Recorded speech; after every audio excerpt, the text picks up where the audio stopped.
Hi hello నమస్తే welcome to our channel నేను సిరి. So ఈరోజు అయితే మన స్టూడియోలో తానే కల్కి అంటూ ఒక వ్యక్తి అయితే వచ్చారు. సో ఏంటి అంటే అంటే కల్కి అవతారం అని తనే చెప్పుకుంటున్నాడు. మరి కల్కి అవతారంగా తను ఎలా అనుకుంటున్నాడు, ఏంటి అసలు ఆ వ్యక్తి ఎక్కడి నుంచి వచ్చారు ఏంటి అనేది ఇంటర్వ్యూలో అయితే మనం తెలుసుకునే ప్రయత్నం చేద్దాం. ఎందుకు తనకు అలా అనిపిస్తుంది, అసలు ఎవరు అంటే కల్కి అని ఎందుకు చెప్పుకోవాల్సి వస్తుంది, తనకి అసలు ఎలా తెలిసింది, ఇలాంటి విషయాలు అనేక విషయాలు అయితే మనం తెలుసుకునే ప్రయత్నం చేద్దాం. సో తన పేరైతే గోపి, తను ఖమ్మం నుంచి వచ్చారు. సో ఇక్కడ మనం లేట్ చేయకుండా మరి ఏంటి తన కల్కి అవతారం ఏంటి, అసలు తను ఎందుకు కల్కి అనుకుంటున్నాడు ఏంటి అనేది అయితే మనం తెలుసుకునే ప్రయత్నం చేద్దాం. సో నమస్కారం అండి. నమస్కారం. సో ఇప్పుడు మీరు అసలు ఫస్ట్ మీ పేరు? గోపి. ఎక్కడి నుంచి వచ్చారు మీరు? ఖమ్మం. సో మీకు అంటే కల్కి అవతారం అంటున్నారు, అసలు కల్కి అవతారం అంటే ఏంటనేది మీకు అవగాహన ఉందా? అంటే చెప్పండి ఒకసారి. అంటే కల్కి అవతారం నుంచి ధర్మాన్ని నిలబెట్టడమే కల్కి అవతారం. అధర్మం నుంచి ధర్మాన్ని నిలబెట్టడమే కల్కి అవతారం. పాపులను అంతం చేసి మంచి వాళ్ళని బతికించే ధర్మాన్ని నిలబెట్టడమే కల్కి అవతారం. అంటే కల్కి పుట్టాలి అంటే యుద్ధాలు జరగాలి అని చెప్పేసి మనం పురాణాల్లో చదువుకున్నాం. కల్కి అవతారం రావాలంటే యుద్ధాలు జరగాలని చెప్పేసి. మరి అలాంటి యుద్ధాలు ఏం జరగకుండానే మరి మీరు పుట్టారు కదా మీరు కల్కి. అవతారం ఒక్కొక్క అవతారంలో ఒక్కొక్క వార్ జరుగుతుంది. రాముని అవతారంలో ఒక యుద్ధం జరిగింది. శ్రీకృష్ణుని యుద్ధం జరిగినప్పుడు ఆయన అసలు ఆయుధమే పట్టలేదు. ఈ యుద్ధంలో ఎట్లా అంటే బ్లాక్ మ్యాజిక్. సో ఇప్పుడు బ్లాక్ మ్యాజిక్ వల్ల మీరు కల్కి అని అనుకుంటున్నారా? దానికి రీజన్స్ ఉన్నాయి. అంటే ఇక్కడ మీరు చెప్పేది చేతబడి ద్వారా యుద్ధం జరుగుతుంది. తను అటు సైడ్ ఇటు సైడ్ నుంచి ఒక యుద్ధం జరుగుతుంది అనుకోవచ్చు. ఓకే, అంటే మీకు మీడియం వచ్చేసి అంటే మీరు కల్కి అని చెప్పడానికి చేతబడి అనేది ఒక యుద్ధం లాగా మీరు అనుకుని, అంటే ఇప్పుడు మీరు చేతబడి నుంచి సమాజాన్ని అంటే ఈ దేశాన్ని, రాష్ట్రాన్ని, అంటే ఈ లోకాన్ని కాపాడాలనుకుంటున్నారా? ఎలా అంటే దీంట్లో ఏంటంటే ప్రతి వ్యక్తిని నేను పరీక్షిస్తున్నా, ప్రతి వ్యక్తి దగ్గర పోయి సాయాన్ని అడుగుతున్నా. ఈ ద్వారా తన మనసులో ఉన్న మంచితనం ఏందో చెడుతనం ఏందో అనేది ఒకటి అర్థమవుతుంది. దీనివల్ల మంచి వ్యక్తులు ఎవరు, చెడు వ్యక్తులు ఎవరు, వాళ్ళు ఏ పాపం, వాళ్ళు సాయం చేయడం వల్ల ఇది పాపను పొందుతారు. అప్పుడు వాడు సాయం చేయడం వల్లనే వాడు అనేక రకాలుగా అటు పాపాలు చేసుకుంటూ ఇటు దేవుని విగ్రహాల మీద కానివ్వండి, అట్లా పసిపిల్లల మీద కానివ్వండి, ఇట్లా చేతబడులు చేసుకుంటూ ఇట్లా వాళ్ళ పాపాలకి శిక్ష అనుభవిస్తున్నారు. అంటే ఇప్పుడు మీరు కల్కి అని మీకు అనిపించిన సందర్భాలు ఏంటి అసలు? యాక్చువల్గా నాకు ఇప్పుడు కాదండి తెలిసింది, నాకు 3 years బ్యాక్. ఎట్లా అంటే నేను మామూలుగా ఆటో డ్రైవర్ని.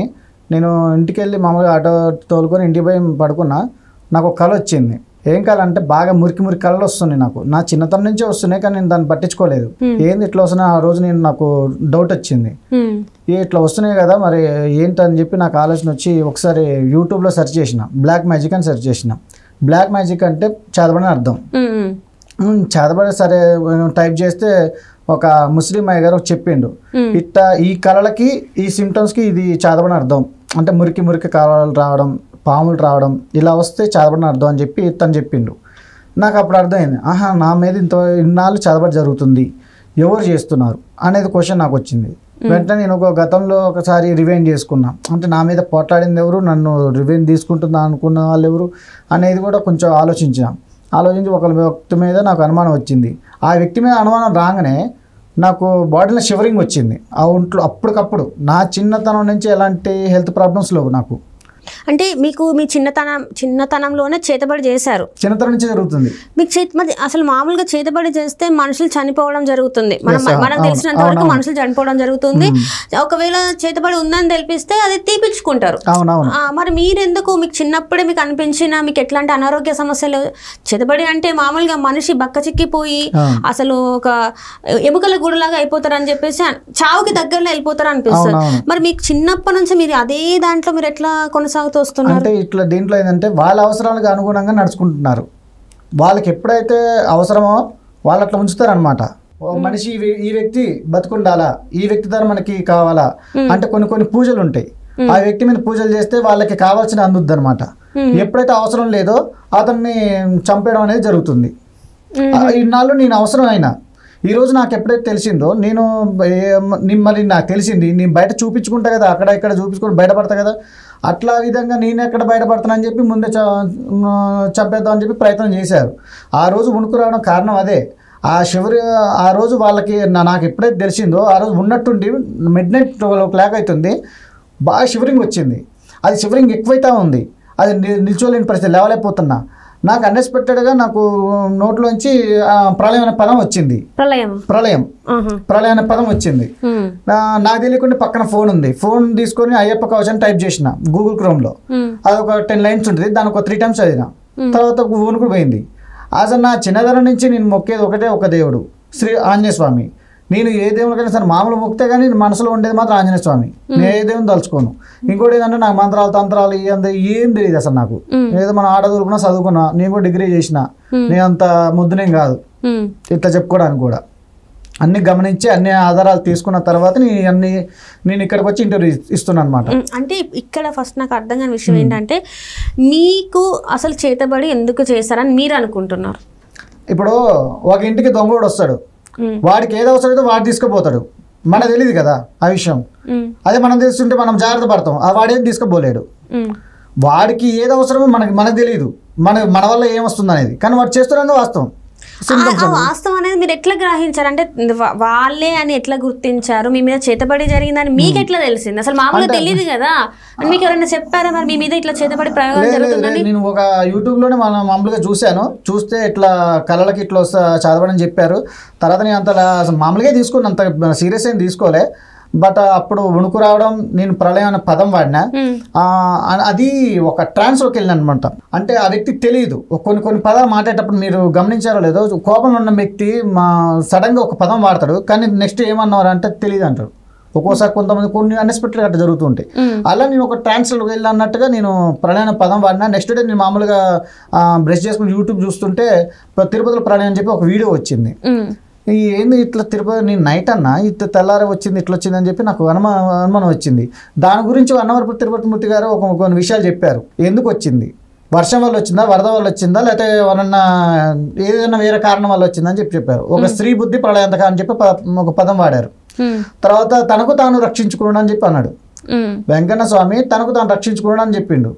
ఎవరు గమనించలే. అదే నీళ్ళు వరద వచ్చిందని చెప్పి అందరు అనుకుంటున్నారు, కానీ ఎందుకు వచ్చిందని మాత్రం ఎవ్వరు ఆలోచన చేయలే. అది ఎవరు తెలుస్తుంది, ఒక పండితులు మాత్రం తెలుస్తుంది. ఆయన తెలిసింది కాబట్టి ఆయన చెప్పిండు.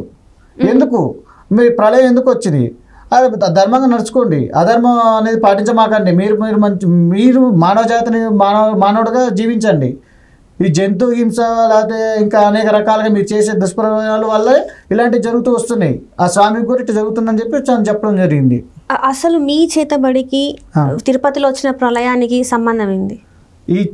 అంటే నేను ఫ్లోలో చెప్తూ ఉంటా. అయితే ఇట్లా జరుగుతూ వస్తుంది. తర్వాత నేను బాగా చేయించుకుందాను, అన్ని చోట్ల తిరిగాను. నేను 2 lakhs వరకు ఖర్చు అయింది. ఇప్పుడు మనకంతా కూడా ఇప్పుడు మనకు ఫేక్ అవపడతారు, ఫేక్ బాబాస్ అంతా. సరే ఈ బాగా చేయించుకుందాన్ని చూస్తే ఎక్కడ బాగా కావట్లేదు. సరే నేనేం చేసిన అంటే ఒక తావీజ్ తీసుకొని దాంట్లో కుంకుమ వేసి అయ్యప్ప కవచం, దక్షిణ కాళి కవచం ఈ చదువుకొని మెల్లో కట్టుకోవడం జరిగింది. అప్పటి నుంచి వణుకుడు పోయింది అనమాట. 10 రోజులు నేను అది ఎట్లంటే నరకం అనిపించిన. 10 రోజులు నీ సెల్ పక్కన లేకపోతే ఏమవుతుందో చెప్పలేం. సెల్ ఛార్జింగ్ పెట్టుకోవాలా, దాన్ని ఎప్పుడు నెట్ ఆన్లో ఉంచుకోవాలా, ఎందుకంటే అది నాకు ఆన్ ఉండాలి, అది మెసేజ్ రావాలి కదా. నేను అయ్యప్ప కవచం చెప్తా, అది మెసేజ్ రావాలి, దాని డేటా ఉండాలి, ఛార్జింగ్ ఉండాలి. ఇట్ట 10 రోజులు నేను అసలు బిక్కు అంటే బతికినా. అంటే ఏమైంది మీకు? అంటే బూకి షివరింగ్ వచ్చేది ప్రతిరోజు, 10 రోజులు షివరింగ్ వచ్చేది. మీరు డాక్టర్ని కన్సల్ట్ అవ్వలేదా? మరి డాక్టర్ని కన్సల్ట్ అవ్వలేదు. ఎందుకు అవ్వలేదు అంటే ఇప్పుడు మీరు అనుకుంటున్నారు అంతే, చేతబడి అని మీరు అనుకుంటున్నారు. మరి మీకు ఏమైనా హెల్త్ ఇష్యూస్ ఉన్నాయని ఎందుకు మీరు డాక్టర్ని కన్సల్ట్? తర్వాత జరిగింది. అయితే దీని తర్వాత ఏంటంటే ఇక సరే వణుకుడు వస్తుంది, ఇట్లా అన్ని ఏం చేయాలో తెలియక సరే నాకు నేను అన్ని చేసుకుంటూ పోతున్నా. అసలు నాకనేది ఏం తెలీదు. ఈ మంత్రాలు చెప్పే కదా, మంత్రాలు ఏం తెలియదు మనకి. మన అమ్మ వాళ్ళు కానీ ఎవరైనా, అమ్మ కూడా చదువురాదు ఆమెకి. ఆమె ఏదో దేవునికి పూజలు చేస్తుంది కానీ ఏదో స్తోత్రాలు పెట్టి చదవదు. అట్లా ఇక అనుకోకుండా నేను ఒక తావీజ్ పట్టుకొని ఆ మంత్రాలు చదివి కట్టుకుంటే అప్పటి నుంచి మరి వణుకులు లేదు. మరి నా హెల్త్ ప్రాబ్లం అనుకుంటే మరి తావీజ్ కట్టగానే ఎందుకు రాలేదు మరి అలాంటి వణుకుడు? మళ్ళీ 10 daysలోనే మళ్ళీ ఎందుకు పోయింది, అది కట్టుకోగానే ఎందుకు రాలేదు మళ్ళీ? ఆ తర్వాత ఒంట్లో సూదిపోట్లు వచ్చినాయి. అది నాకు అసలు జ్వరమే రాదు, ఇది ఈ సూది పొట్లు ఏంది, నాకు రకరకాల వస్తున్నాయి, మనకు సరిగ్గా తెలియదు వాటి గురించి. యూట్యూబ్లో కూడా అన్ని క్లియర్గా చెప్పరు, ఏదో ఒకటి రెండు చెప్తారు అంతే. ఇట్లా బాగా కూర్చుకుంటున్నాయి. ఒక రోజు అర్ధరాత్రి ఎక్కువ మిడ్ నైట్ చేస్తారనమాట. అంటే చేతబడి మిడ్ నైట్ చేస్తారు, నామే ప్రయోగం చేయడం వరకు అయితే మిడ్ నైట్ చేస్తారు. అది మీకు ఎలా తెలుస్తుంది అసలు? నామే బాడీ ఎఫెక్టెడ్ కదా, నామే ప్రభావం చూపిస్తుంది. అది కనిపించింది. బ్లాక్ మ్యాజిక్ అనేది కనిపించదు. బ్లాక్ మ్యాజిక్ అయినా సరే పాజిటివ్ అయినా, ఇప్పుడు బ్లాక్ మ్యాజిక్ అయితే నెగిటివ్ ఎనర్జీ, మనం పంపించేది ఇప్పుడు ఒక అగోరానో ఎవరైనా ఉన్నారనుకో, వాళ్ళు పంపించేది పాజిటివ్ ఎనర్జీ. ఒక పూజల ద్వారా పంపిస్తారు బాగా చేయడానికి, వాళ్ళు పంపించేది బ్లాక్ మ్యాజిక్. అప్పుడు ఏమైంది, వాడు ఏదైతే చేయాలనుకుంటున్న ప్రతి వాడిని ఎంతవరకు హింస పెట్టాలో కూడా అంతవరకు హింస పెడతాడు. సరే, అసలు అంటే ఎవ్వరు దొరకనట్టు మీ ఖమ్మంలో ఎవ్వరు దొరకనట్టు ఎందుకు మిమ్మల్ని ఎంచుకున్నారు? మీ మీదనే ఎందుకు చేతబడి చేశారు? ఇంతకు అసలు దేని వాళ్ళు ఏం ఆశించి ఎవరు మీ మీద ఈ చేతబడి ప్రయోగం చేశారు అని మీరు అనుకుంటున్నారు? వాళ్ళు దేనికి ఆశించి ఎందుకు నా మీద చేస్తున్నారు అనేది నాకు తెలియదు అండి. నేనేం వాళ్ళ మీద గొడవ పోలే, నేను అలాంటి కూడా కాదు, వాళ్ళనేం తిట్టలే. నాకు అనుమానం ఎట్లా వచ్చిందంటే, నేను మామూలుగా ఒక మళ్ళీ ఆటో ఎక్కుతా అని చెప్పి ఎక్కింది, ఆటో కావాలని చెప్పి ఎక్కింది. తర్వాత 4వ రోజు ఆమె మంచిగా మాట్లాడుతుంది అన్నాడు, మంచిగా మాట్లాడినాం.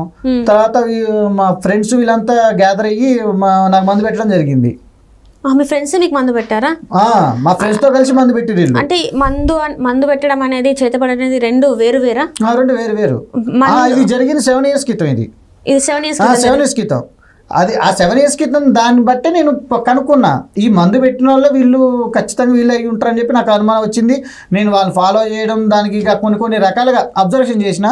అబ్జర్వేషన్ అనేది నాకు 99% ప్రూఫ్ అయింది. అది ఇంకా ఎంతవరకు కావాలనేది ఇంకా ముందు కూడా తెలుస్తుంది. అంటే ఈ మందు పెట్టడానికి ఉన్న చేతబడికి డిఫరెన్స్ ఏంటి? మందు పెడితే ఏమైందంటే మనిషి వీక్ అయిపోతూ ఉంటాడు, బాగా వాళ్ళే గుర్తొస్తుంటారు, కళ్ళు మండుతాయి, కాళ్ళు గుంజుతాయి, బాడీ వీక్ అయిపోద్ది, ఏం తిన్నా కానీ ఒంటికి పట్టదు, అసలు ఎక్కువ తినలేడు కూడా, ఆ నరకం వేరే ఉంటది. అట్లా నేను 5 to 6 years వరకు నేను అది ఒంట్లోనే ఉంది. నేను గమనించి, నాకు తెలియదు కదా, మందు పెడితే చనిపోవరు కానీ ఇట్లా వీక్ అవుతూ ఉంటారు. లేదు చనిపోతారు, కానీ అది ఒక పర్టికులర్ టైంలో చనిపోతారు. అంటే మనిషి వీక్ అయిపోయిన తర్వాత బాగా మనిషి వీక్ అయిపోతాడు. అది ఏమైందంటే మందు అనేది ఒక ఈర్లు బాగుతాయి అంటాయి, లోన ఏర్లు బాగుతాయి అంట. ఆ ఏర్లు బాగినప్పుడు అప్పుడు మనిషి చనిపోతాడు. అది నా ఎండింగ్ స్టేజ్, అసలు నా ఎండింగ్ స్టేజ్ అనుకోవాలి వాస్తవానికి. 5 to 6 years అంటే మామూలు విషయం కాదు. అయితే అనుకోకుండా ఒక వేరే వ్యక్తి ద్వారా నేను బయటపడ్డా. ఆ వ్యక్తికి ఎలా తెలిసిందని నాకు తెలియదు, నీళ్ళ మందు ఉందని చెప్పి వాళ్ళే చెప్పారు. సరే, అప్పుడు అట్లా నేను బయటపడ్డా. అప్పుడే కరోనా స్టార్ట్ అయింది. నేను ఎండింగ్ స్టేజ్లో ఉన్నప్పుడే కరోనా స్టార్ట్ అయింది ఫస్ట్ ఆఫ్ ఆల్. తర్వాత ఈసారి నేను అది కక్కించుకున్న తర్వాత కూడా నేను వాళ్ళ జోలికి పోలే, వాళ్ళ ఇంటి ముందు గొడవ పోలే. మళ్ళీ అంటే మీరు బయటపడ్డారని చెప్పేసి ఇంకా మందు పెట్టడం కాదు అని చెప్పేసి మీకు చేతబడి చేశారు? ఫస్ట్ నుంచే చేస్తున్నారు. ఇది మధ్యలో వీళ్ళు ఏం చేసిరంటే, నాది అప్పుడు చిన్న ఏజ్ అండి, ఒక 17-18 years. ఇది అర్థం చేసుకొని కొంచెం కన్ఫ్యూజన్ ఉంటది, ఎందుకంటే బ్యాక్ స్టెప్ వస్తుంది. ఇది ఫ్రంట్ పోతే అర్థమైంది, బ్యాక్ స్టెప్ వస్తుంది. అయితే ఎప్పుడైతే నేను ఏంటంటే, అప్పుడు దాకా స్టడీ చేసినండి. ఇంటర్ అయిపోయింది. ఇంటర్ అయిపోయి నేను వెహికల్ కొన్నా కానీ ఆటో కొన్నా కానీ ఇక వాళ్ళు పరిచయం కావడం, నాకు మందు పెట్టడం అన్ని సమకూలంగా జరిగినాయి. వాళ్ళ ప్లాన్ ప్రకారం చేస్తున్నారు. ఇంతకుముందు మా ఫ్యామిలీలో ఏం జరిగిందో కూడా నాకు తెలుసు. నేను ఆలోచించా, నాకే జరుగుతుందా, మా ఫ్యామిలీలో ఇంకెవరికైనా జరుగుతుందా, ఎంతమంది జరుగుతుంది అనేది కూడా ఆలోచించా. జరిగింది. సరే, నేను ఇప్పుడు ఇంటర్వ్యూలో చెప్పకూడదు, ఎందుకంటే మా పేరెంట్స్ అంతా కూడా వింటారు కాబట్టి అది బాధాకరమైన కొన్ని విషయాలు ఉంటాయి. ఇప్పుడు మీరు ఇక్కడికి వచ్చింది, మీరు కల్కి అవుతారని మీరు అనుకుంటుంది, మరి మీ ఇంట్లో వాళ్ళందరికీ తెలుసా? నేను చెప్పిన వాళ్ళు నమ్మరు, అసలు చదవడం నమ్మరు. నేను చెప్తా, మళ్ళీ కొన్ని చెప్తా. నేను అమ్మ ఇట్లా జరుగుతుంది, తర్వాత జరగబోతుంది అని కూడా చెప్తా. నేను అంతకుముందు తిరుపతిలో ప్రళయం వచ్చేటప్పుడు కూడా చెప్పా. వచ్చిన తర్వాత అమ్మా ఇది తిరుపతి కొండ మీద నడవలేని పరిస్థితి ఉంటుంది, మొత్తం దారులన్నీ బంద్ అయిపోతాయి అన్న. ఆ నెక్స్ట్ రోజు మొత్తం కొండలు కూలి మొత్తం దారులు బంద్ అయిపోయినాయి. మరి వెంట చూపించిన అమ్మకి, అమ్మ చూడే నేను చెప్పింది జరిగింది చూసినా అన్న. ఆమె నమ్మదు, ప్రూఫ్తో చూపించినా నమ్మదు. అదే చెప్పట్లే. ఇంట్లో ఏంటంటే పాతకాలం పద్ధతులు, పాతకాల మనుషులకే ఇంకెక్కువ వస్తుంది, తెలుస్తుంది. కానీ వీళ్ళకి అలాంటి లోక జ్ఞానం లేదు. ఏదో సంపాదించుకున్నా, కష్టపడ్డావా అంతే, కానీ ఇలాంటి ఆలోచనలు లేవు. అలాంటి సావాసాలు చేసే వాళ్ళు కూడా కాదు, తిరిగే వాళ్ళు కూడా. ఈ ప్రళయం కాకుండా ఇంకేమన్నా మీకు తెలుసు? చాలా జరిగినాయి. ఇప్పుడు ఒక తిరుపతిలో ప్రళయం పట్టుకొని నేను కలికి అవుతానని నేను అనుకో, నా పరువు పోద్ది. రేపు ఇది ఫేక్ అంత అయితే నా పరువు పోద్ది. నాకు నేను కాన్ఫిడెన్స్ వచ్చిన తర్వాత నేను వచ్చిన నేను ఇలాంటి చాలా జరిగినాయి. ఏం జరిగినాయి?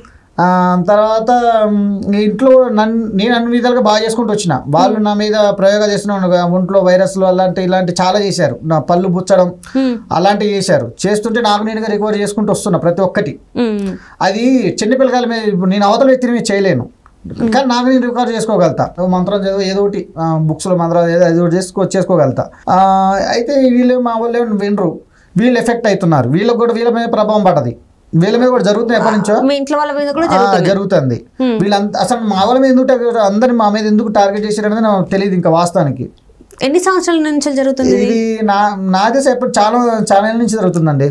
అంటే అన్ని ఏళ్ల నుంచి మీ కుటుంబ సభ్యుల మీద మీ మీద ఇంకా కొనసాగుతూనే ఉంది. మా కుటుంబం కాదు, చాలా మంది సఫర్ అవుతున్నారు. మా ఏరియా వల్ల ఏదైనా సరే చాలా మంది, కొంతమంది చనిపోయారు కూడా, రక్తం కక్కుని చనిపోయారు. కానీ తెలియదు ఎవరికి. వాళ్ళు ఏమనుకుంటారు, వీళ్ళు ఒకటే అండి క్లూ చూసుకుంటారు. వాడు తాగుతాడు, వాడు తాగుబోతాడు ఎప్పుడైనా రక్తం కక్కుని చచ్చిపోవడం, లేకపోతే లివర్ కిడ్నీ ఏదో పాడైపోయి చనిపోవడం చచ్చిపోతుంది.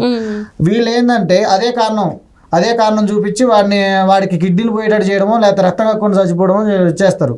అటు మా ఏరియాలో జరిగింది. మరి మీరు ఎప్పుడు పోలీస్ కంప్లైంట్ ఇవ్వలేదు? ఇచ్చా పోలీస్ కంప్లైంట్ కూడా ఇచ్చా. నా ప్రయత్నం నేను అన్ని విధాలుగా ప్రయత్నం చేశా. ఇట్లా మా ఇంట్లో వాళ్ళు సఫర్ అవుతున్నారని ఇంట్లో అందరూ వాళ్ళ బాధ చూడలేక అప్పటి నుంచి ఎక్కువైపోయినాయి. అసలు అప్పుడు దాకా కొంచెం లైట్గా ఎప్పుడో హెల్త్ ప్రాబ్లమ్స్ వచ్చాయి, అప్పటి నుంచి ఇంకా విపరీతంగా ఎక్కువైపోయినాయి. నాకు తెలిసిపోయింది పలానా వ్యక్తి అని తెలిసిపోయింది. ఇక నన్ను హింస పెట్టి నేను సూసైడ్ చేసుకునే స్థితి తీసుకొచ్చారు. పలానా వ్యక్తిని వెళ్ళి అడిగా కూడా, పోయి గొడవ పెట్టుకున్నా కూడా నేను. మరి వాళ్ళు ఏం చెప్పారు అప్పుడు? వాళ్ళు దొంగని ఒప్పుకుంటాడా? ఒప్పుకోడుగా. మేము ఎందుకు చేస్తాం, మా ఇంకా నన్ను తిట్టారు, ఎట్టబడతాడు తిట్టారు. అయినా కానీ నేను కామ్గా ఓర్చుకున్నా. నేను ఎందుకు గొడవలు ఎందుకులే అని చెప్పి, ఎందుకంటే గొడవ సొల్యూషన్ కాదు. అది దానికి సొల్యూషన్ చేసేటట్టు చేస్తే చేయొచ్చు, కానీ మనం గొడవ పెట్టుకుంటే ఏముంది అని మామూలుగా హెచ్చరించడానికి అయితే పోయినా. హెచ్చరించిన వినలేదు, పొజిషన్లో కేసు పెట్టినా వినలేదు. న్యూస్ ఛానల్ దగ్గరికి అందరూ చెప్పిన, ప్రతి న్యూస్ ఛానల్ ఖమ్మంలో ఉన్న న్యూస్ ఛానల్ అందరికీ చెప్పిన, వాళ్ళు పట్టించుకోలేదు. న్యూస్ పేపర్ వాళ్ళకి ఫోన్ చేసిన, వాళ్ళు పట్టించుకోలేదు. ఇక్కడ ఖమ్మంలో పట్టించుకుని హైదరాబాద్ వచ్చిన. హైదరాబాద్ హెడ్ ఆఫీస్ మొత్తం TV9 V6 అన్ని తిరిగిన.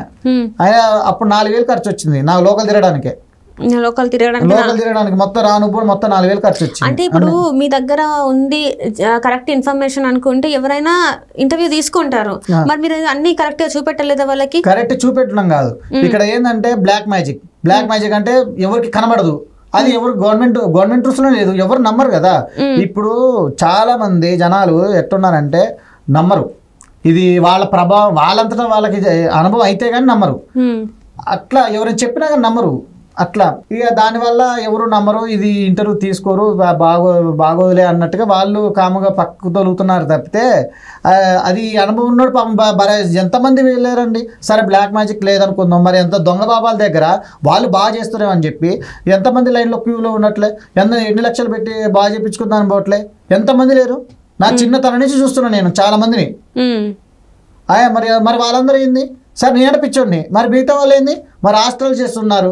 అయ్యా నీకు ఈ ప్రాబ్లం ఉంది, నువ్వు బాగా చేయించుకో, నీకు ఇంత ఖర్చు అవుతుందని చెప్పి నీకు ఫోన్లో నీ లిస్ట్ చూపినా, వారణాసిలో ఎంతమంది హాస్టల్ ఎంతమంది ఉన్నారో, తిరుపతిలో ఎంతమంది హాస్టల్ ఉన్నారో 2 రోజుల్లో కొడితే అన్ని వచ్చేస్తాయి. వీళ్ళందరితో మీరు కాంటాక్ట్ అయ్యాను కూడా. వాళ్ళకి చెప్పారా మీరు ఎదుర్కొంటున్న సమస్య అని చెప్పారా మీరు? వాళ్ళు ఫస్ట్ ఫోన్ పే చేయమంటారు. ఇప్పుడు ఎట్లా తయారయ్యారండి, మీరు ఎంత ఘోరంగా తయారయ్యారు అనుకున్నా. పెద్ద దొంగలు, అంత పెద్ద దొంగలు. వాళ్ళందరికీ ఫోన్ పేలు గూగుల్ పే చేస్తేనే అప్పుడు మీ ప్రాబ్లం చెప్తారు. ఫస్ట్ ఫోన్ పే చేయంటారు, చేస్తాం, చేసిన తర్వాత వాడు చేతులు ఎత్తేస్తారు, ఫోన్ కూడా కట్. అంటే వాళ్ళు కూడా దొంగలు అన్నట్టేగా. అంతేగా. అంటే మీరు నమ్మేది ఫస్ట్ దొంగని నమ్ముతున్నారా? మరి నేనైతే అందరూ చాలా మంది ఆల్మోస్ట్ అంతే ఉన్నారండి. వాళ్ళే కాదు, గుళ్ళు పూజలు కూడా పెద్ద ఫేక్ గాలు ఉన్నారు. ఆ పాస్టర్ అయ్య గారు కూడా అంత ఫేక్ గారు ఉన్నారు. నేను చాలా మంది చెప్పిన, అంటే ఇప్పుడు తిరుపతిలో ఇట్లా జరిగిందని చెప్పిన, వాళ్ళ రెస్పాన్స్ ఎట్లుండాలా? ఒక మనిషి వచ్చి చెప్తుండు, ఒక దైవానుగ్రహం, ఒక దైవం గురించి చెప్తుండు. ఒక దైవం గురించి చెప్పినప్పుడు వాళ్ళ రెస్పాన్స్ ఎట్టుండాలా, రీసెర్చ్ చేయాలా. కానీ రీసెర్చ్ చేయకుండా నీ ఇష్టానుసారంగా నువ్వు ఏం లేదు దేవుడు లేడు అన్నట్టుగా నువ్వు గుళ్ళో పూజలు చేసినోడివి, నువ్వు కూడా నువ్వు దేవుని గురించి కూడా పట్టించుకోకపోతే మరి ఎందుకో. మరి అదే ఇప్పుడు నేను అడిగే ప్రశ్న కూడా అదే, మీరు ఒక ప్రళయం గురించి కాకుండా ఇంకేం జరిగాయి ఇంకా అంటే దేవుళ్ళ మీద పిడుగులు పడ్డం, రథాలు కాలిపోవడం అప్పుడు బాగా జరిగినాయి. అప్పుడు కొన్ని అన్న ఇవన్నీ చెప్పకూడదు, ఇంటర్వ్యూ చెప్పకూడదు కదా, చెప్పాలి కదా. ఇప్పుడు మీరు చెప్తేనే కదా తెలిసేది, అనేక రకాల జనాలకి తెలిసేది. ఇప్పుడు నమ్మాలి. ఇప్పుడు మీరు ఏకంగా కల్కి అవతారమే అంటున్నారు మీరు. ఓకే ఇప్పుడు ఎంత కల్కి అవతారమైనా బాధ వచ్చినప్పుడు మనం ప్రజలు పట్టించుకోక ఇటు దైవం కూడా మనం ఎవరి దగ్గరికి పోతాం, బాధ వచ్చినప్పుడు గుడికి పోతాం, దేవుడు చెప్పుకుంటాం. నేను దేవుడు చెప్పుకున్నా, నా బాధ తీరట్లేదు, నీ ప్రజల దగ్గరకు వచ్చిన, న్యూస్ రిపోర్ట్లకు వచ్చిన, కంప్లైంట్ ఇచ్చిన, నా ప్రయత్నం అన్ని ప్రయత్నం చేసిన. లాస్ట్కి మళ్ళీ దేవుడి దగ్గరికి పోయినా, స్వామి ఇట్ట పరిస్థితి మరి నా బాధను తీర్చు అని చెప్పి నేను అనేక విధాలుగా ప్రదర్శనలు చేయడం, పూజలు చేయడం, ఇంట్లో పూజలు చేయడం, మా స్తోత్రాలు చదవడం ఆయన చేస్తున్నా. ఆయన కానీ తగ్గట్లు ఇంకెక్కువైతున్నాయి, ఇంకా స్తోత్రాలు చదివితే ఇంకెక్కువైతాయి. కారణం ఏంటంటే అది దానివల్ల వాడికి ఎఫెక్ట్, వాడికి ఇక్కడ మూలమంత్రాలు ఇప్పుడు మూలమంత్రాలు కానీ స్తోత్రాలు చదివితే ఏమైంది అంటే వాడికి ఎఫెక్ట్ అయింది. ఇప్పుడు బ్లాక్ మ్యాజిక్ ఎవడైతే చేస్తుండో వాడికి కాంటాక్ట్ ఉంటుంది అనమాట. ఇప్పుడు ఫోన్కి ఎట్లా కాంటాక్ట్ ఉంటుందో వాడికి నాకు కాంటాక్ట్ ఉంటుంది. అట్ట నేను ఇక్కడ మూలమంత్రం ఇప్పుడు వాడికి కొన్ని శత్రుపక్షారహ, హింస కొన్ని ఉంటాయి. మూలమంత్ర పవర్ఫుల్ మంత్రాలు ఉంటాయి. కాళికాదేవి, ఉగ్ర నరసింహ చాలా మంత్రాలు ఉంటాయి. నేను ఒక బుక్ కొనుక్కున్నా, అవి చదువుతుంటే పిల్లగాళ్ళు హింస పెట్టేటోళ్ళు తెలుసా. కింద పైన డామేజ్ అవుతే పిల్లగాళ్ళకి ఎఫెక్ట్ అయ్యేది. కారణం ఏంటంటే వాడు చదవకుండా చేసేటోడు. ఎఫెక్ట్ అంటే ఏ రకమైన ఎఫెక్ట్? బాగా విపరీతంగా దగ్గు వచ్చేది, చాలా ఎఫెక్టెడ్గా. మీరు ఇక్కడ మంత్రాలు చదువుతుంటే అక్కడ వాళ్ళకి చదవకుండా చేద్దామని, నువ్వు చదివితే పిల్లగాళ్ళు అంటే నా ఫ్యామిలీని అడ్డు చేసిండు వాడు. అందువల్ల నేనేం చేయలేకపోతున్నా. ఇప్పుడు నాకు అసలు వాస్తవానికి వాడు నేను తెలుసుకుంటే వాడు అసలు నాకు ఎవ్వరు అవసరం లేదు. నేను ఓన్లీ ఒక బుక్ పట్టుకుంటే చాలు, నాకు వాడు నాకు పెద్ద లెక్క కాదు. 2 రోజుల్లో నేను. అంటే మీరు నేర్చుకున్నారా మంత్రాలు? అంటే మీరు ఏమన్నా ఉపాసన చేశారా? ఉపవాసన అవన్నీ అవసరం లేదు మేడం. ఓన్లీ అది మంత్రం చదవడం, దానికి పద్ధతులు నియమాలు పాటించడం అంతే. మాంసాహారం ఇట్లా చేయమని మరి ఇది తెలుస్తూనే ఉంటాయి మేడం. మనం రీసెర్చ్ చేస్తుంటే తెలుస్తూనే ఉంటాయి. ఈ అయ్యగారులు మనం అడిగినా చెప్తారు. ఇట్లా ఎవరిని అడిగినా ఆ స్థితిలో ఉన్నోళ్ళు అడిగితే చెప్తారు ఎవరైనా సరే. అట్లా నేను తెలుసుకొని నేను బుక్ కొనుక్కొని దానికి మీద అన్ని మూలమంత్రాలే ఉంటాయి దాంట్లో. ఆ నరసింహస్వామి కానీ శివుని కానీ అన్ని సుదర్శన మంత్రం ఉంటుంది ఒకటి. ఆ మంత్రం చదివితే చాలు, కొద్ది రోజులకే రికవర్ అయ్యి మనిషి కోలుకుంటాడు. వాడు అసలు అంతు పొందుతూ ఉండడు, వాడే చనిపోతాడు. సరే ఇప్పుడు ఇప్పండి, ప్రళయం తర్వాత ఏం జరిగింది? తర్వాత గుళ్ళ మీద పిడుగులు పడ్డం, రథాలు కాలిపోవడం, శ్రీరామరాజు టెంట్ కూలిపోవడం, ఫ్లెక్సీలు కూలిపోవడం అప్పుడు బాగా జరిగినాయి. అంతకుముందు అంటే ఆ కోపం తట్టుకోలేకపోయినా, అంటే ఎవరు సాయం చేయట్లేదు, పిల్లలు ఇట్లా అంత ఫ్యామిలీ సఫర్ అవుతారు అని చెప్పి నాకు చాలా కోపంతో నేను కొన్ని విధంగా కోపపడుతుంటే, ఎవరి మీద కోపపడ్డారు అంటే దేవుళ్ళ మీద, ఇటు అంటే దేవుళ్ళు కూడా నన్ను రక్షించలేకపోతున్నారు కదా, అట్లా నాకు బాధ అనిపించింది. అంటే మీకు మిమ్మల్ని ఎవరు పట్టించుకోవట్లేదు, మనుషులు పట్టించుకోవట్లేదు, దేవుళ్ళు పట్టించుకోవట్లేదు అని చెప్పి మీకు కోపం వచ్చి మీరు దేవుళ్ళకి శాపనాలు. అది తిట్టు కాదండి, అది కోపం అంతే. ఆ కోపంలో ఇక అంటే దానివల్ల అట్లా కొన్ని చాలా వరకు జరుగుతూ వచ్చినాయి. ఆ తర్వాత టోక్యో దేశంలో అగ్నిపర్వతం బద్దలైంది. ఇంకా ఇది మాత్రం ఒక దేవుళ్ళని ఒక మాట అన్నా, అది ఒక మాట అనలేండి. చెప్పండి, పర్లేదు, ఎందుకంటే తెలియాలి కదా. ఇప్పుడు నలుగురు మిమ్మల్ని నమ్మాలి అంటే మీరు ఏమన్నారు, అక్కడ ఏం జరిగింది అనేది తెలియాలి మీకు. యాక్చువల్లీ ఏంటంటే చాలా క్రిటికల్ పొజిషన్ అది. మీరు కానీ నన్ను రక్షించకపోతే మిమ్మల్ని చేపిస్తానని చెప్పి మాట అన్నా. నెక్స్ట్ డే టోక్యో దేశంలో ఒక అగ్నిపర్వతం పేలి అసలు ఆ దేశం పోయింది. అంటే దీనికి కంపారిజన్ ఏందని మీరు కూడా అనుకోవచ్చు. మీకు ఉదాహరణ చెప్తా. ఇప్పుడు శివుడు ఉన్నాడు, శివుడు 3 నేత్రం తెరిస్తే ప్రపంచం అంతం అయిపోద్ది అని చెప్పి కొన్ని అంటారు. శివుడికి శక్తులు ఇట్ట మామూలు ఇట్ట అంటే చాలు, అన్ని ఆడగాడి కొట్టబోతాయి. అవి దానికి ఉంటాయి కొన్ని. అంటే ఇప్పుడు మీరు చెప్పిన దాని ప్రకారం అంటే మీ కోపం వస్తే మీరు శాపనార్థాలు పెడితే అక్కడ టోక్యో దేశం పోయిందని అంటున్నారు. అంటే ఇప్పుడు మరి ఇక్కడ కోపం వస్తే ఇక్కడ చూపెట్టాలి కదా, అక్కడ దేశం అక్కడ ఏంటంటారు? అక్కడ ఇక్కడ నేను ఏదన్నా ఒక నా కోపాన్ని నేను ఎవరి మీద చూపిస్తా, నేను అంటే దేవుళ్ళ మీద జనాల మీద చూపిస్తా. ఎందుకు జనాల మీద చూపిస్తా అంటే నాకు హెల్ప్ లేదు. నేను పోలీస్ స్టేషన్ కంప్లైంట్ ఇస్తే పట్టించుకోకపోవడం ఏందండి? గవర్నమెంట్ రూల్స్ లేదని అది ఎట్ట కొట్టేస్తారు, మరి ఎవరు మరి వీటిని పట్టించుకునేది? ఏమని ఇచ్చారు మీరు పోలీస్ స్టేషన్ లో కంప్లైంట్? సార్ ఇట్లా మా ఫ్యామిలీ సఫర్ అవుతున్నారు, బ్లాక్ మ్యాజిక్ సార్, ఇది కంటికి కనిపించకపోయినా చాలా ఎఫెక్టెడ్ అవుతుంది, హెల్త్ ప్రాబ్లమ్స్ వస్తున్నాయి, మేము చాలా ప్రాబ్లమ్స్ లో ఉన్నాం సార్, ఎప్పుడు ఏం జరుగుతుందో తెలియదు, నేను వాళ్ళ మీద కంప్లైంట్ ఇస్తాను సార్, కంప్లైంట్ తీసుకోండి అన్న. గవర్నమెంట్ రూల్స్ లో లేదని చెప్పి సింపుల్ గా చెప్తున్నారు. గవర్నమెంట్ రూల్స్ లో లేదని చెప్తున్నారు. గవర్నమెంట్ రూల్స్ లో లేదు, ఆ విషయం నాకు కూడా తెలుసు, కానీ నా ప్రయత్నం నేను చేయాలిగా. మా వాళ్ళని నేను రక్షించుకోవడం కోసం నేను అనేక విధాలుగా నేను ప్రయత్నం చేస్తున్నా. మరి నేను ఉన్నది నేను ఒక్కనే దిక్కు, వాళ్ళకి తెలియదు. మరి నాకు తెలిసిన నేను కూడా కామ్గా ఉంటే ఎటుపోవాలి మేము? అవునా కదా? అట్లా ఆ విధంగా నేను మీరు అట్లా పోలీస్ స్టేషన్ లో కంప్లైంట్ ఇచ్చినా మీకు అక్కడ న్యాయం జరగలేదు అంటారు. ఇప్పుడు మీడియాలలో తిరిగినా కూడా మీరు అక్కడ వాళ్ళు కూడా పట్టించుకోలేదు అంటారు. సో ఇప్పుడు మరి మీరు కల్కి అనడానికి ఆ టోకియోది ఒకటి, మీరు చెప్పినట్టు ఉక్రెయిన్ మీరు ఏదో చెప్పారంటే మీరు నిప్పుల వర్షం పడుతుంటే అది తర్వాత రష్యా ఉక్రెయిన్ యుద్ధం, ఈ 3 సంఘటనల ప్రళయం ఒకటి, టోకియో ఒకటి, ఈ వార్ అంటున్నారు. వార్ ఇంకోటి జరిగిందండి, అదే ప్రళయం అన్న పదం వాడే కదా నేను. ఆ కొద్ది రోజులకి ఇది అంటే థర్డ్ వేవ్ స్టార్ట్ అవుతుంది, third wave corona third wave start అవుతుంది. అది అందరికి స్ప్రెడ్ బాగా అవుతుందని చెప్పి ప్రచారణ బాగుంది. ఇక అప్పుడు అనిపించింది నాకు, ఈ కరోనా వస్తే దీన్ని అడ్డు పెట్టుకొని, ఒకళ్ళు రాకపోయినా దీన్ని అడ్డు పెట్టుకొని మా వాళ్ళని ఏమైనా చేస్తారని చెప్పి భయంతో ఇది రావద్దని చెప్పి అనుకున్నా. కరోనా రావద్దు, అసలు ఏ వైరస్ రావద్దు అనుకున్నా. ఈ దేశం వరకు రావద్దు, ఈ దేశం వరకు రావద్దు. ఎందుకంటే ఇప్పుడు అవుట్ ఆఫ్ కంట్రీస్ లో చాలా దుర్మార్గులు ఉంటారు, వాళ్ళ వైపు పోని నాకు అనవసరం. ఇప్పుడు పోయేటోడు పోతాడు, మంచోళ్ళు ఉంటారు, దుర్మార్గులు పోతారు అన్నట్టుగా నేను ఆలోచించుకొని ఇక్కడ ఈ దేశంకి అయితే రావద్దు అనుకున్నా. రాలేదు, ఇప్పటి వరకు వచ్చిందా? ఫస్ట్ వేవ్ వచ్చింది, సెకండ్ వేవ్ వచ్చింది. నాకు ఎప్పుడు తెలిసింది? సెకండ్ వేవ్ అయిపోయిన తర్వాత తెలిసింది. ఇవన్నీ బయటపడుతుంది సార్. నాకు అప్పుడు రియలైజ్ అయినా ప్రళయం అనే పదానికి నాకు అనుమానం వచ్చి, సరే నాలో ఏదో ఉంది అనుకొని, శక్తి అది ఉంది అనుకొని, అప్పుడే నాకు కల్కి వీడియోస్ చాలా అవపడ్డాయి. దాన్ని రీసెర్చ్ చేసిన, కొన్ని రీసెర్చ్ చేస్తే కొద్దిగా మా మ్యాటర్కి ఈ మ్యాటర్కి కొద్దిగా కలిసింది. అట్లా విధంగా నేను లెక్కేసుకున్నా. చాలా విధాలుగా నేను ఏమో మళ్ళీ జనాలకు చెప్తే మళ్ళీ తర్వాత నన్ను పిచ్చోడు అనుకుంటారు, చెప్పకూడదు ఇలాంటి, అయినా చెప్పకూడదు, చెప్పినా ఏమొస్తుందిలే అనుకుని సైలెంట్గా ఉందా అనుకున్నా. యాక్చువల్గా చెప్పొద్దు, ఇలాంటి చెప్పినా బాగోదులే చెప్తే ఏం సుఖం అని అనుకున్నా. బట్ సిచ్యువేషన్ వల్ల నేను ఇక్కడికి వచ్చి నేను అన్ని విషయాలు చెప్పాల్సి వస్తుంది, నా చరిత్రలో జరిగిన విషయాలు కూడా చెప్పాల్సి వస్తుంది. 3-4 విషయాలు జరిగాయా? జరిగినాయి, కానీ నాకు సడన్ గా అన్ని ఇయర్స్ నుంచి నేను అన్ని గుర్తుపెట్టుకోవాలంటే గుర్తుపెట్టుకోలేను కదా. కొన్ని గుర్తు ఒక చేతబడి కొందరు వ్యక్తులు మీకు చేతబడి చేయడం వల్ల ఈ రోజు దాని నుంచి మీ అంతటి మీరే వేరే వాళ్ళ దగ్గరికి వెళ్ళకుండా మీరంతా మీరే యూట్యూబ్ లో చూసుకుంటూ తాయతులు కట్టుకుంటూ మంత్రాలు చదువుకుంటూ మీరు రక్షించుకుంటున్నారు.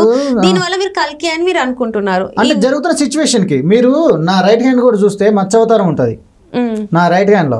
ఇప్పుడు అందరికి మామూలుగా ఏదో పిచ్చి గీతలు ఇట్లా మామూలుగా ఉంటాయి, ఎవరికైనా చూడండి ఇట్లా మీకు మత్స్యావతారం పూర్తిగా. ఇప్పుడు త్రేతాయుగంలో ఇట్లా చేప పోతూ ఉంటే, ఇప్పుడు ఒక ఆదిశేషు చేపకు చుట్టేసుకొని ఒక పడవకి లాగుతుంటాడు కదా, same as to as diagram నా రైట్ హ్యాండ్ లో ఉంటది. మీ రైట్ హ్యాండ్ లో ఉంటుంది? నా రైట్ పూర్తిగా ఉంటుంది. అంటే రేఖల ద్వారా ఉంటుంది అంటారా? రేఖల ద్వారా. ఇగో మత్స్యావతారం ఇట్లా మీకు స్క్రీన్ మీద అవపడదు, మన వాళ్ళు చూపిస్తారు మొత్తం మత్స్యావతారం. పాము పడగలాగా అన్ని ఉంటాయి మీ చేతిలో. ఎప్పుడైనా అంటే ఇక్కడ ఏంటంటే మీరు ఎప్పుడైనా ఎవరైనా సిద్ధాంతినో లేకపోతే జ్యోతిష్యులనో లేకపోతే ఇంకెవరైనా పెద్దవాళ్ళని ఎవరైనా కలిసారా? పెద్దవాళ్ళని ఏమైనా కలవలేదు, బట్ కాకపోతే ఫోన్ కాల్ మాట్లాడా. ఫోన్ అక్కడ వారణాసి వాళ్ళని ఆస్ట్రాలజీ కొట్టాను నేను, వారణాసి ఆస్ట్రాలజీ కొట్టినా. వాళ్ళ పెద్ద లిస్టే వచ్చింది, చాలా మంది ఉన్నారు. కానీ ఫస్ట్ మీరు డబ్బులు కొట్టండి అంటున్నారు. అప్పుడు వాళ్ళతో ముందు కొట్టినా డబ్బుల గురించి కాదు, ఇట్లా పరిస్థితి జరిగింది, ఇట్లా జరుగుతుంది, నాకు ఇట్లా అనిపిస్తుంది. చెప్పిన తర్వాత కూడా ఫస్ట్ మీరు డబ్బులు కొట్టండి నేను చూస్తా అంటారు. మీరు ఏమనుకోవాలి ఈ సమాజాన్ని? అంటే అందరూ అదే అన్నారా? అందరూ అదే మాట్లాడారు. ఒక్కరు కూడా మాట్లాడలేదు. నా దాంట్లో ఎంతమంది నేను చూపిస్తా అవసరం అయితే, వాళ్ళు పెట్టిన మెసేజ్లు కూడా ఫస్ట్ డబ్బులు కొట్టండి, ఫోన్ పే చేయండి అంటారు. నేను ఆల్రెడీ ఒక 2-3 సార్లు కొట్టినా, రెస్పాన్స్ ఫోన్ స్విచ్ ఆఫ్. అంత దాకా ఎందుకని నేను ఒక సిచ్యువేషన్లో నేను ఒక విషయంలో నేను ఒక ప్రమాదంలో ఉన్నా. మా వాళ్ళు ఏం చేసిరంటే ఒక ఇట్లే ఒక ఫేక్ బాబాకి అన్నవరంలో ఉంటాడంట.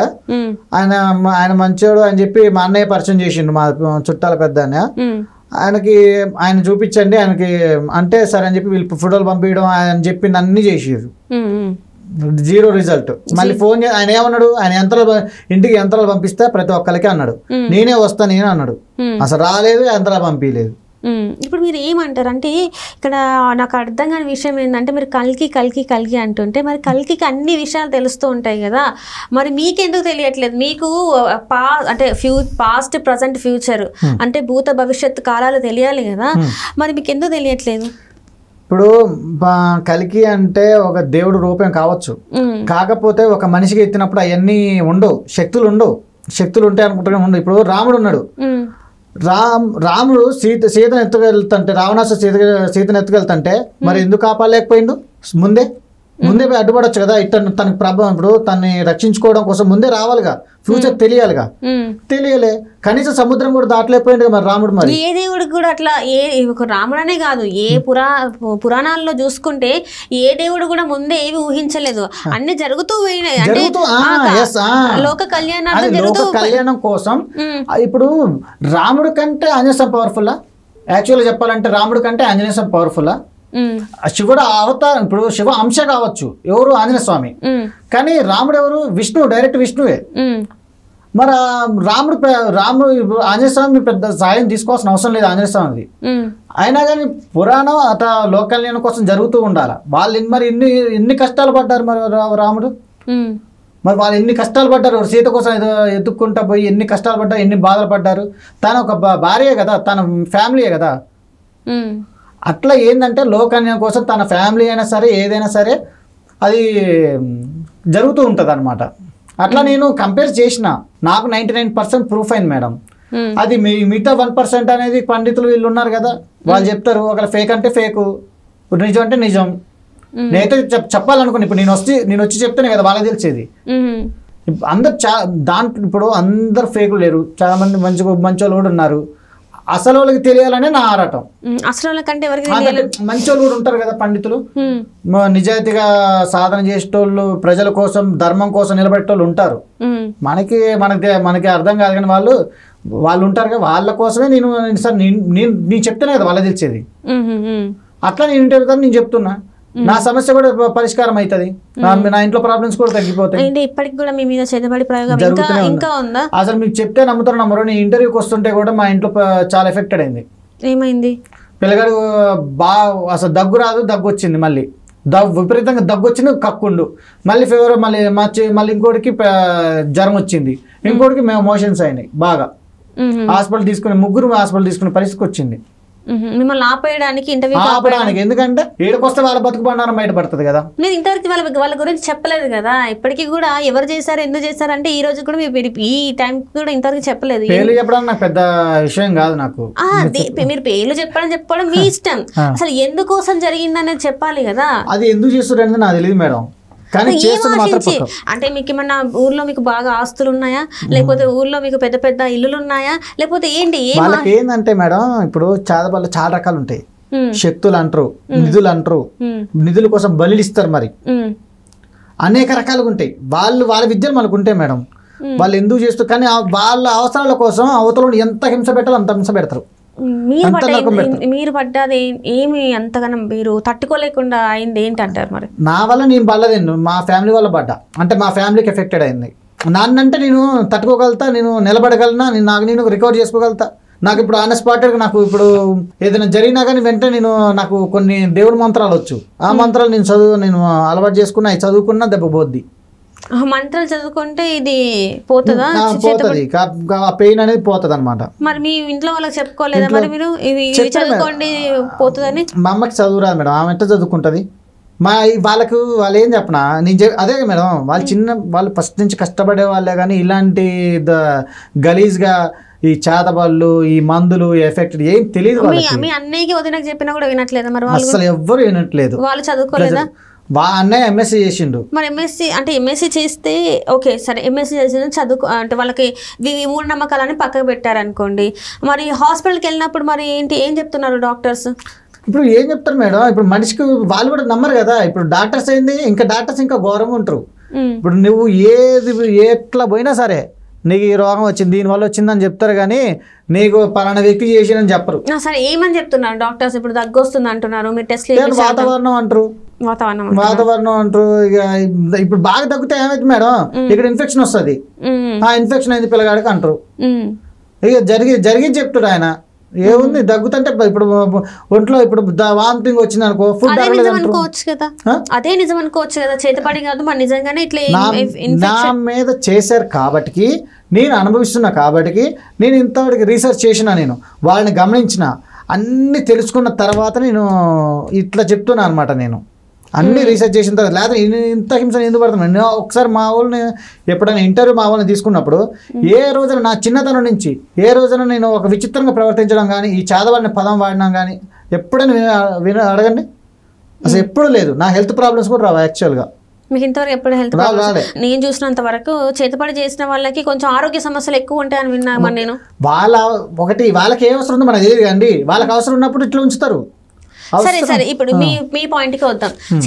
చేతబడి చేసినప్పుడు మీరు అంటే వాళ్ళు కోరుకున్నట్టు మీకు చేతబడి చేశారు అనుకోండి, మీరు వాళ్ళకి నచ్చినట్టు ఏం చేస్తున్నారు? అంటే మీకు నొప్పులు వస్తున్నాయి, బాడీ పెయిన్స్ వస్తున్నాయి, అంతేనా? ఒక్కోసారి కడుపులో అది ఒకసారి కడుపు నొప్పి మేడం విపరీతంగా వచ్చింది, తట్టుకోలేని పెయిన్ వచ్చింది. ఇంతకుముందు నాకు ఈ విషయం చాలాబడి జరుగుతున్న సంగతి తెలియక ఒకరోజు మామూలుగా ఆటోకి వెళ్ళినా మా వదిన అడిగిన, ఏంది వదిన అన్న అదే అన్నం ఉడకలేదా ఏంది అసలు బాగా పెయిన్ వస్తుందని చెప్పాను. ఆ రోజు టాబ్లెట్ వేసుకున్నా తగ్గలేదు. తర్వాత నాకు తెలిసిన తర్వాత మళ్ళీ అదే పెయిన్ వచ్చింది, మళ్ళీ సేమ్ పెయిన్ బాగా విపరీతంగా వస్తుంది. ఇక నేను వెంటనే ఇక నిమ్మకాయ తీసుకొని బాగా మంత్రాలు చేయిన, దేవుడు మంత్రాలు చేయిన, వెంటనే తాగిన నిమిషాలు పోయింది. టాబ్లెట్ వేసుకున్నా పోయింది, నిమ్మకాయతో పోయింది. ఎంతసేపు అట్లా టాబ్లెట్ వేసుకుని ఎన్ని గంటలకి మీరు నిమ్మకాయ నీళ్ళు తాగారు? ఇది జరిగిందేమో నాకు తెలియక ముందు, ఏది బ్లాక్ మ్యాజిక్ ఎఫెక్ట్ ఉందని తెలియక, ఇదేమో తెలిసిన తర్వాత నేను రెమెడీ చేసుకున్నా. అప్పుడేం టాబ్లెట్ వేసుకోలే. ఇప్పుడు యాక్చువల్గా నిమ్మకాయ ఏమంటారు అంటే యాంటీబయాటిక్ అంటారు. యాంటీబయాటిక్ మరి నా అంతకుముందు పన్ను కూడా పుచ్చింది. పన్ను పుచ్చితే నేను నిమ్మరసమే దేవుని మంత్రాలు చదివి నేను నిమ్మరసం తాగిన. ఇప్పుడు కూడా నేను జనాలు కూడా చెప్తున్నా, మీకు కూడా ఉపయోగపడుతుంది. నిమ్మరసం తాగితే చాలండి. ఒంట్లో ఏమన్నా వైరస్లు కానీ ఏమన్నా వాడు ఎఫెక్ట్ చేసింది అనుకో, అది అంటే బకెట్లో పిండుకొని స్నానం చేయడం తాగడం ఇట్లా చేస్తూ ఉంటే అంటే ఎక్కడైతే ఎఫెక్ట్ ఉందో అక్కడ తగిలియాలి, అప్పుడు పోద్ది ఆ వైరస్ అనేది. అది నెగిటివ్ ఎనర్జీ, వీళ్ళు పంపించేది పాజిటివ్ ఎనర్జీ. లెమన్ అనేది పాజిటివ్ ఎనర్జీ. అట్లా ఆ మంత్రం ద్వారా రికవర్ అవుతారు, కానీ పర్మనెంట్ కాదు. అంటే తనలో ఉన్న దుష్టశక్తి పోదు. అది ఏంటంటే తనకు తాను రక్షించుకోవడం కోసం ఇది చిన్న చిన్న రెమెడీస్ అనమాట. సో ఇప్పుడు మీకు ఇది జరిగి 7 years అవుతుంది చేతబడి జరిగి, చిన్నతనం జరుగుతుంది. వీళ్ళు కలిసి 7 years అవుతుంది, నాకు తెలిసి 3 years అవుతుంది, 3-4 years అవుతుంది. మీ చిన్నప్పటి నుంచి మీకు చేతబడి జరుగుతుంది, వీళ్ళు పరిచయం అయ్యి 7 years, మీకు తెలిసింది 3 years. 3-4 years. 3 years నుంచి మీకు అవపడుతూనే ఉన్నాయి కదా, మీకు 1 by 1 నేచర్లో ఎట్లా జరుగుతుంది అనేది క్యాల్కులేషన్ చేసిన నేను. ప్రతి ఒక్కటి నేను చూస్తూనే ఉన్నా, వీడియోస్ చూస్తుంటే ఎక్కడ ఏం జరుగుతుంది ఏంది అని ప్రతి ఒక్కటి రీసెర్చ్ చేసేవాను మేడం. అంటే మీరు మొత్తానికి అందరూ అంటూ ఉంటారు కలియుగంలో కల్కి పుడతాడు అంటే ఇప్పుడు కలికి మీరే అంటారు. Yes madam. ఇది నిజంగా అంటే మీరు ఇంటర్వ్యూకి వచ్చి మీరు జస్ట్ ఒక 3 విషయాలు ప్రళయం గురించి చెప్పారు, టోక్యో గురించి చెప్పారు, ఇంకొకటి 3 సంవత్సరాలు నేను ఎక్కువ పదాలు వాడలే, అవి జరుగుతూనే ఉన్నాయి కదా మీకు. సరే ఇప్పుడు మరి మీకు ఏమన్నా అనిపించింది ఈ మధ్య కాలంలో మళ్ళీ ఏమన్నా జరుగుతుంది, ఏమన్నా అవుతుంది ఏదైనా అని ఏమన్నా ఉందా? ఒకటే మేడం, మనిషిలా బతికితే చాలా వరకు రిమూవ్ అవుతాయి, చాలా వరకు తగ్గుద్ది. విచ్చలవిడిగా చేస్తే మాత్రం ఇట్లే ఎక్కువగా ఈ చాతబళ్ళు జంతువులను బాగా విపరీతంగా హింస పెట్టడం. ఒకటి మేడం, చంపడం వేరు, హింస పెట్టి చంపడం వేరు. మీరు ఎన్నో వీడియోస్ చూస్తున్నాం మనం, అసలు ఎంత ఘోరంగా హింసించి చంపుతున్నారో మీరు చూస్తున్నారా వీడియోస్? మనం యూట్యూబ్లో ఎన్ని చూడట్లే. ఇదంతా ఒక పాపాల వల్లనే ఇదంతా జరుగుతుంది అని నా అభిప్రాయం. మరి పాపాల నుంచి వెళ్ళి మంచి వాళ్ళని కాపాడడానికి మీరు పుట్టారంటారు అనుకోండి, మీరు అనుకుంటున్నారుగా. నేను చెప్పేది చెప్తున్నా. రేపు ఒకవేళ మీరు మళ్ళీ ఇంటర్వ్యూకి పిలిచి ఎవరైనా సిద్ధాంతులతోనో లేకపోతే ఆస్ట్రాలజర్లతోనో మిమ్మల్ని కూర్చోబెడితే వాళ్ళు అడిగిన ఇప్పుడు నేను ఏది అడిగినా కూడా ఉంటాయి కొన్ని ఉంటాయి అని చెప్పేసి బయట చెప్పని అంటున్నారు. వాళ్ళైతే ఖచ్చితంగా అడుగుతారు. అప్పుడు మరి మీరు బయట పెడతారా? బయట పెడతాం. మరి ఇప్పుడు అది పెట్టొచ్చు కదా. ఇప్పుడు మాట్లాడితే రెస్పాండ్ అవుతారు కదా. ఇప్పుడు ఆయన సీక్రెట్ చెప్తాను నేను. అసలు క్వశ్చన్ లేదు సార్, ఆయన చేస్తే ఆయన చేస్తాడు, మన ధర్మం మనం చేసుకుందాం అనుకుంటారు. కానీ వాళ్ళు కాముగా ఉంటారు. వాళ్ళు ఇవన్నీ చెప్పరు. ఇవన్నీ యాక్చువల్గా ఇట్లా మీ ఇంట్లో వాళ్ళకి చెప్పి చూసారా? మీ చుట్టాలకి ఎవరికైనా చెప్పి చూసారా నేను కలికినని? నేను చెప్పలే ఎవరికి. మా చుట్టాలు ఎవ్వరు చెప్పలే. ఎందుకు చెప్పలేదు? మరి నమ్మరు కాబట్టి. కేవలం నమ్మలేదని ఎవరికి చెప్తలేదు. ఎవరు చెప్పట్లేదు. మరి ఇప్పుడు మరి ఇంటర్వ్యూ ద్వారా మీరు చెప్పిండ్రు కదా. మరి ఇప్పుడు మరి ఏందంటారు? ఎట్లా మరి ఈ ఇంటర్వ్యూ వల్ల ఇప్పుడు మీరు చెప్పిన దానికి మీరు ఊరికి పోయినాక ఎదుర్కొనేవి మరి మామూలుగా ఉండవు కదా. మరి ఎదుర్కొనేంత శక్తి ఉందంటారా మీరు? ఏముంది మేడం ఎదుర్కోవడానికి? నమ్మే వాళ్ళు నమ్ముతారు, నమ్మని వాళ్ళు సైలెంట్గా ఉంటారు. ఎదుర్కోవడానికి దీంట్లో ఏం లేదు కదా. నన్ను వచ్చేది కొట్టరు కదా. అసలు ఏం కోరుకుంటున్నారు మీరు?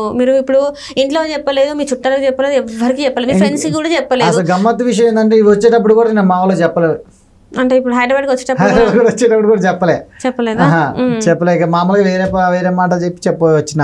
ఎందుకంటే వాళ్ళు ఒప్పుకోరు. నాకేంటంటే నాకున్న సొల్యూషన్ ఇదే. ఇప్పుడు వాళ్ళ పిచ్చి కానీ నేను ఎందుకు ఇదంతా చేస్తున్నా వాళ్ళకి అర్థం కావట్లే. నేను చిన్నతనం నుంచి వీడు ఎప్పుడు ప్రవర్తించినాడు, ఇట్లా ఎందుకు ప్రవర్తిస్తుండు అనే క్వశ్చన్ వాళ్ళకి రావట్లేదు ఇప్పటికి కూడా.